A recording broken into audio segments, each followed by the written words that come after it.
What's up? Welcome back to the Metalhead Car Show. That's right, horsepower is woke. Yes, that word you've been hearing so many times to describe liberal ideologies. Horsepower is indeed woke. And how do we beat the wokeness of horsepower? That is abandoning it altogether. And what do? We go to a much greater source of power, and that is duck power. The conversion of 1 horsepower to duck power is 148 duck power for every 1 horsepower. Which means if you've got like an 05 Mustang GT that makes a pathetic 300 horsepower, you are now suddenly making 44,400 duck power. That sounds a whole hell of a lot better to me. So today we're going over the 6 cheapest cars that you could buy right now that produce over 100,000 duck power. This is not where you expected the video to go, but let's get right into it. Starting off in 6th place, the most expensive car on the list.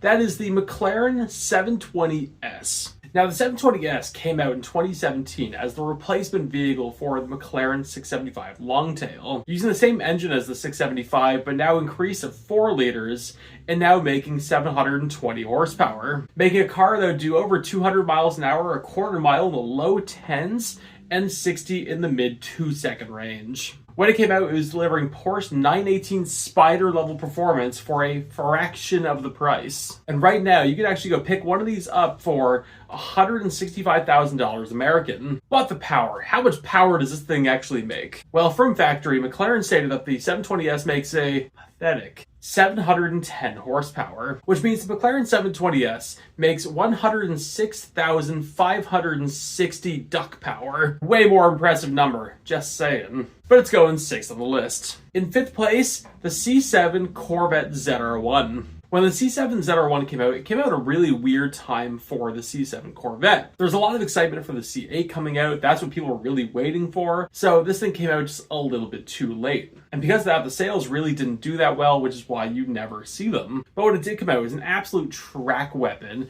and just the most aggressive C7 ever built. And this thing really did test the limits of the C7 chassis, making damn nearly too much power for the rear end to really hook up at any given time. Nonetheless, you can go jump into one of these things for about $159,000. And from factory, Chevy says it makes a weak 755 horsepower. But in our new age of power ratings, this thing makes 111,740 duck power. In 4th place, the 2014 Shelby Mustang GT500 Super Snake. The Shelby GT500 Super Snake was always made to be the Mustang that just made way more power than the chassis, tires, brakes, or suspension was ever made for. It was also one of the last very old school high-powered Mustangs ever made. Because yes, the formula hasn't changed that much, but that was still using a solid axle rear end.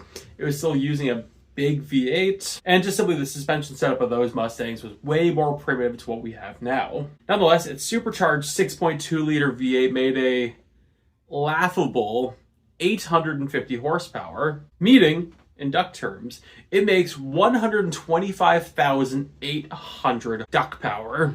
In 3rd place, the Dodge Challenger Demon. Coming out in 2018, the Dodge Challenger Demon was made to be the fastest drag car from factory you could go out and buy. From factory, it would do 60 in 2.3 seconds and a 9.65 second quarter mile, which Dodge really boasts by the fact that it got banned from the NHRA. The reason it was banned from the NHRA was because it didn't have a factory roll cage in it, and anything that did a quarter mile in under 10 seconds needs to have a roll cage to pass its safety regulations. Nonetheless, badass. It used a modified version of the Hellcat 6.2-liter V8, increasing it to a lame 840 horsepower, but in a more quacktastic point of view, it's making 124,320 duck power. In 2nd place, the Shelby F-150 Super Snake. Now, the Super Snake F-150 is made to be the most batshit crazy F-150 ever built.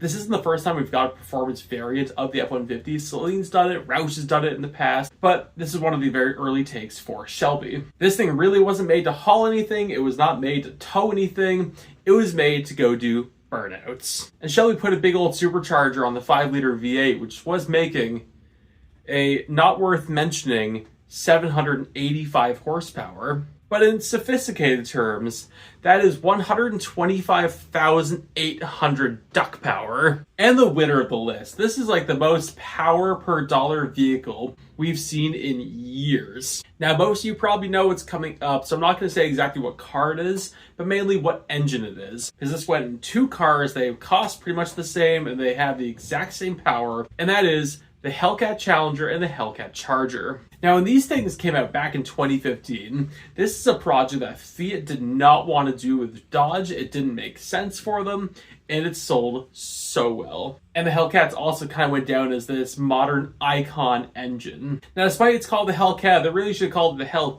Kitten for only making 707 horsepower. Had they called it the Satan Duck, it would be making 104,638 duck power. And you can get into one of these monstrosities for $38,000. It's not first by a little bit, it's first by a lot. These things are awesome. Thank you, Fiat, for greenlighting this. But anyway, those are some of the 6 cheapest cars you can get into that produce over 100,000 duck power. But want to know, what do you think? Should we finally abolish horsepower in favor for duck power? And was there anything on the list that surprised you? Let me know in the comments. Thank you all so much for watching. Like, subscribe, enjoy what you've seen. I tend to post a couple times a week, and I'll see you later.